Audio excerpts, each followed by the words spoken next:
umaga, Matthew. Alas po ba kayo po? Saan kayo punta po? Pupunta ako ngayon sa palengke. Sa palengke. Pero ano gagawin ninyo doon po? Marami kasi akong kailangan bilhin para sa bahay. Tulad ng walis at basahan. Ah, doon pala nabibili yun. Pero anong dala niyo po? Ang tawag dito ay bayong. At laman ng bayong ko ay, syempre, listahan.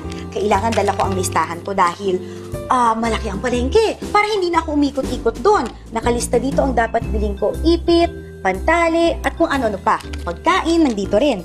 Syempre, nandito rin ang aking pitaka. Para siguradong ang dala kong pera ay tamang-tama lang sa aking mga bibilhin. Syempre, ilalagay ko rin dito sa bayong ko ang mga mabibili ko mamaya sa palengke. Ganun pala yun. Ate Maya, pwede ba ako sumama sa'yo? Di pa ako nakakapunta sa palengke po eh. Talaga? Syempre naman, Matthew. Sige, samahan mo ko. Pero paalam muna tayo sa magulang mo, ha? Sige po. Salamat, Ate Maya. Walang anuman. Tara.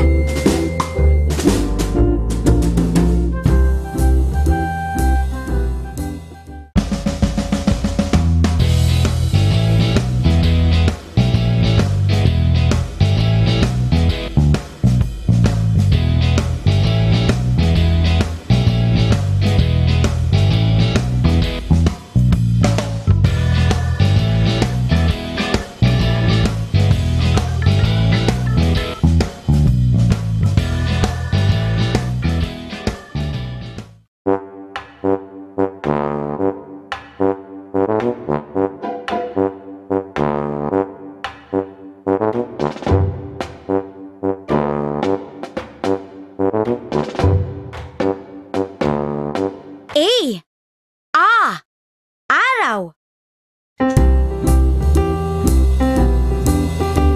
Ay, Magandang umaga. magandang umaga po. 1 kilo ng bigas. Anong klase? Sinandoming po. Sinandoming. Ay, teka, nasa loob pa pala. Sandali. Sige po. Tamang-tama. Nandiyan na si Dodong. Sandali lang at dumating ang aking kargador. Ay, sige po. Bakit, Ate Ma?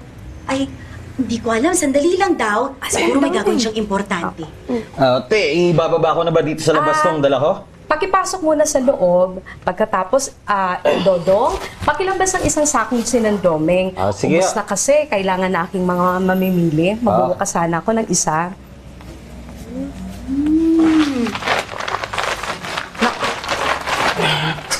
Pakilagay na lang dyan. Ayan. Naku, maraming salamat, Dodong. Malaki talagang tulong mo. Wala pong anuman. Sige, ayan. Sige po, magbubuhat pa ako ng isang balde ng isda pa sa likod kila Mang Tasyo. Mauna na ho ako. Hanggang sa muli. Ingat. Sige ha. Andito ng sinandoming ninyo. Opo. Sandali. Ate, 1 kilo lang po. Okay, 1 kilo, di ba? Opo. Ang galing naman, Ate Maya.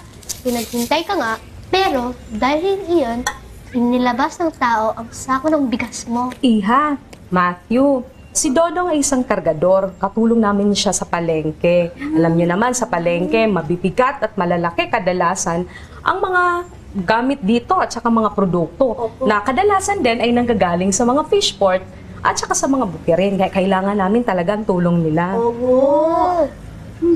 Nagtutulungan pala sila. Oo nga. Tama. Kailangan namin talaga ang mga kagaya ni na Dodong dito sa palengke. Okay? Para maging maayos ang aming buhay dito sa palengke. O, ito ng bigas ninyo. Ito ng sinandoming. Sige po. Sige. Hanggang sa muli. Opo. Okay, balik kayo ulit, ha? Opo. Ito po kaya. Ako salamat. Maraming salamat. Ingat.